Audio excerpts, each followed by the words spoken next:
आज मैंने जलाब हॉस्टल का औचक निरीक्षण किया। निरीक्षण करने के पश्चात उसमें यह पाया गया कि जब मैं पहुंचा तो बच्चे खाना खा रहे थे। मैंने जैसे ही बच्चों के बीच में गया, मैंने खाना देखा तो जो सब्जी बन रही थी उस सब्जी में गर्म पानी में मिर्ची और मसाले डाले हुए थे और गोभी के 1-2 पीस थे।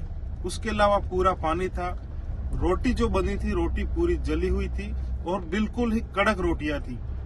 और वो बच्चे बेचारे बड़ी मुश्किल से रोटी को तोड़ के सब्जी में मसल के खा रहे थे।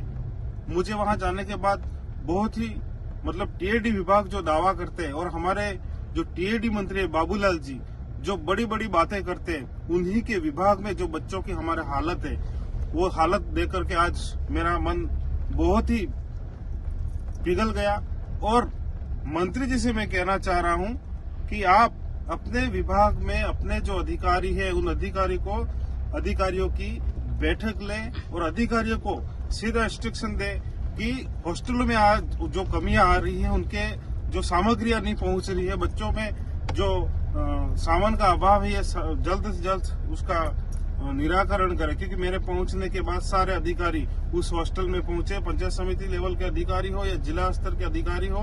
कलेक्टर साहब से भी मैंने उस संबंध में बात की कि आज टीएडी विभाग जो दावा करता है, ये दावे बिल्कुल ही खोखले दावे करती है, बिल्कुल झूठे दावे थे। क्योंकि आज जो मैंने जो नजारा देखा बच्चों के साथ में, वहां पर बच्चों के 4 रूम थे और 4 रूमों में 2 रूमों में बिल्कुल लाइट दी थी। वहां बल्ब की सुविधा नहीं थी, गंदे बिस्तर थे, न तो वहां पर बाथरूम की सुविधा थी, न बच्चों के पानी की सुविधा थी। बच्चों ने अपनी व्यथा सुनाई और बच्चों ने यहाँ तक कहा कि विभाग की ओर से हमें न तो तेल दिया जाता है, न हमें कपड़े दिए जाते, न साबुन दिए जाते। सारे तेल साबुन ये छोटे मोटे जो सामान है वो भी बच्चे अपने पैसे से लाते हैं। और वहाँ के जो चौकीदार है, चौकीदार ने बताया और वहाँ के बच्चों ने भी बताया, कभी कभी जब हमें सब्जी की बहुत ज्यादा जरूरत पड़ती है तो चौकीदार खुद के पैसों से बच्चों पे दया करके वहाँ सब्जी ला के देता। पर यहाँ का जो वार्डन है, ये वार्डन इतना निर्दयी और बर्बरता पूर्वक व्यवहार करता है बच्चों के साथ में कि बच्चे बात करते करते भी रो पड़े थे।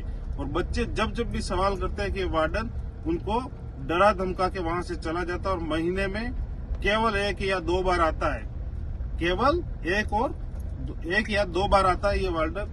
और बच्चे बेचारे उस स्थिति में वहां पर अपना अध्ययन कर रहे, जिसकी आज के युग में हम लोग कल्पना नहीं कर सकते। इतनी दयनीय स्थिति है। तो प्रशासन, शासन विभाग और गवर्नमेंट से मैं अपील करना चाहूंगा कि यही स्थिति हमारे बच्चों के साथ अगर रहती है तो आने वाले समय में बहुत बड़े आंदोलन के रूप में हम खड़ा करेंगे इस विभाग के खिलाफ। क्योंकि हमारे जो बच्चों का पैसा है, ये पैसा टीएडी विभाग कहीं न कहीं दूसरी जगह लगा करके खा रहा है, या फिर हमारे बच्चों को मानसिक और शारीरिक रूप से विकसित होना नहीं देखना चाह रहे हैं। क्योंकि बच्चों के साथ इस प्रकार का जो व्यवहार, शोषण किया जा रहा है, बच्चों को जो खाना है उस निवाले को आप लोग छीन रहे हो, ये बिल्कुल गलत बात है। और मैंने अभी एक दूसरे हॉस्टल का भी निरीक्षण किया, उस हॉस्टल में भी पानी की असुविधा थी। अभी मैं एक तीसरे हॉस्टल में भी जा रहा हूँ। मैं एक अभियान के रूप में हॉस्टलों को लेने वाला हूँ। अगर इन हॉस्टलों में ये डिपार्टमेंट के जो लोग हैं, ये मंत्री जी हैं, ये लोग हमारे बच्चों को सुविधाएं नहीं देती है तो आने वाले समय में जनता उनको सबक सिखाएगी और बच्चे भी सबक सिखाएंगे। धन्यवाद।